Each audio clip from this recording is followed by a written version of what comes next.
16 États africains, dont 7 de la CEDEAO, qui font de bons résultats. Le Sénégal dans le lot des pays sans progrès réel. Et la liste des pays au signal vert à lire dans le quotidien Tribune. Tribune qui revient également sur ce code électoral avec ses propos. On ne peut plus grave, ou en tout cas, il dit ce qu'il pense. Il s'agit de Eliman Abikan, président de l'ex-Africa, sur le processus électoral. Et il tire tout de go une farce dans la grande farce. C'est ce qui retient finalement de tout ce processus qui a abouti aujourd'hui à ce que ce projet soit sur la table des députés à l'Assemblée nationale. Nous allons sur un autre journal qui parle de tout à fait autre chose. Il s'agit de Vox Populi qui revient sur le rapport annuel de la Direction des statistiques du travail et des études, DSTE, comptes et mécomptes des statistiques du travail en 2020. 1580 établissements ouverts, 8180 emplois générés, mais à côté, à cause du coronavirus, il y a eu 233 établissements fermés, 1662 emplois perdus. Vox Pop qui revient également sur la rencontre du CRD. Il s'agit d'une plateforme de l'opposition et d'autres de la société civile. En tout cas, le CRD qui dénonce la confiscation des droits de leaders de l'opposition à travers le code électoral. Macky pousse l'opposition et les forces vives à la confrontation. C'est ce que retient finalement le CRD selon Vox Populi. Autre journal avec l'Assemblée nationale qui pose l'acte 1 de cette modification ou en tout cas du code électoral avec l'examen du projet de la loi portant code électoral selon Sud Quotidien qui revient aujourd'hui sur ce fait. La hausse exponentielle des cas de Covid-19, Abdoulaye Diouf Sarr, le ministre de la Santé, toujours à la une de Sud Quotidien, appelle à la mobilisation communautaire. Autre journal, le Source A aujourd'hui, qui revient sur la présidence de l'Union des magistrats du Sénégal, l'UMS, avec la succession de Télico lancée, on le sait, près de 300 magistrats attendus à Saly, où les réservations ont fini d'être faites. Le successeur de Télico, connu lors de l'Assemblée générale du 7 août prochain, est élu pour un mandat d'1 an renouvelable une fois. Au moins, là, on sait qu'il n'y a pas de X mandat, Y mandat. Au moins, c'est 1 an et renouvelable une fois. Le journal Le Quotidien, qui parle de Covid-19, avec justement le début de la 3e vague, ça va en variant. Plus de 45% de hausse des cas graves, les jeunes plus touchés, 6% de la population vaccinée, et on parle de rupture de stock aujourd'hui avec notamment certains vaccins qui ne sont pas disponibles.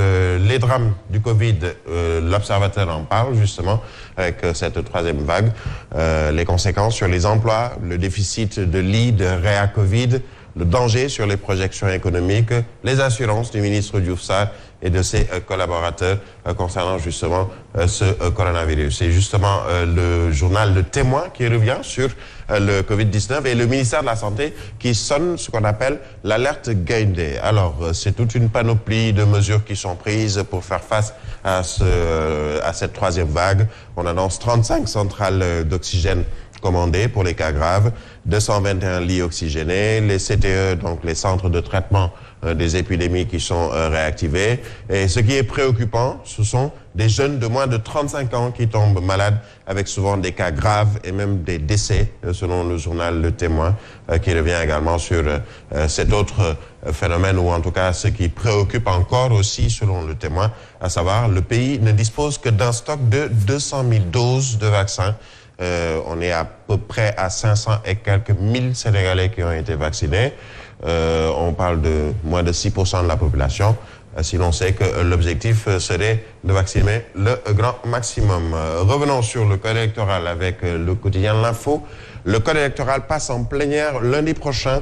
Macky a pas de charge ou pas de course, ou en tout cas il va accélérer les choses, puisque sitôt le projet de loi portant un code électoral validé en Conseil des ministres, il a été envoyé en procédure d'urgence à l'Assemblée nationale. Le texte va passer en commission technique dès ce samedi, donc demain.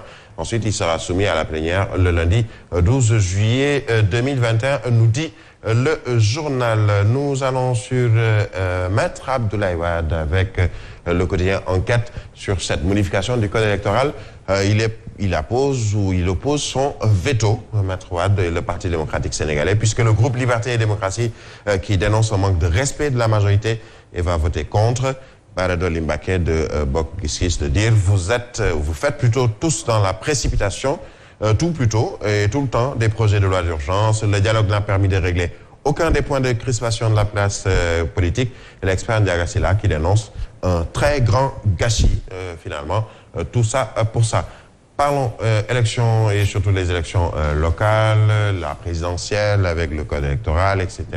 24 heures qui nous parle de Karim, Khalifa, Sonko, Abdoul Mbaye, tous out. En tout cas, si l'on se réfère à ce qui est en train d'être fait sur le code électoral. 2024, la présidentielle des petits candidats, c'est une interrogation. Avec quelques pistes de réflexion ou début d'interrogation, de réponse plutôt.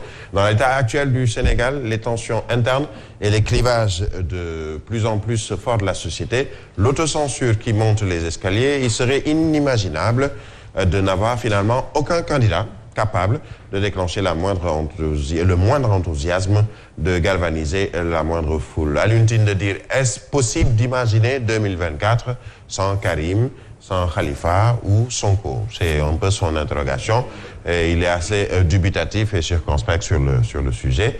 Alors, ce qu'il faut, c'est apaiser le climat politique. C'est d'abord rassurer l'opinion rapidement face à ces questions, tout en indiquant de tourner la page Adji Sarr, Ousmane Sonko. Alors, sur un Thomas, Birahim Seck, un clin d'œil à lui également, qui revient dans 24 heures sur le renforcement du contrôle citoyen de l'action publique, des pistes à porter demain, puisque on le sait, les citoyens doivent de voir ce qui est en train d'être fait dans les collectivités locales, de surveiller un peu les maires, la transparence dans la gestion des municipalités, etc.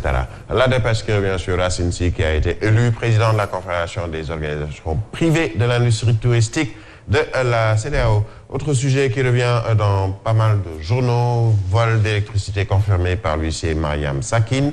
GFM pris la main dans le sac selon le journal. L'évidence qui revient sur Aminata Assome Diatta, déploiement de Ziguinchor à la banlieue. Aminata assomme justement les Ziguinchorois. Nous allons terminer avec l'exclusif, avec ce propos et ce jeu de mots, vol de fréquence et association de malfaiteurs.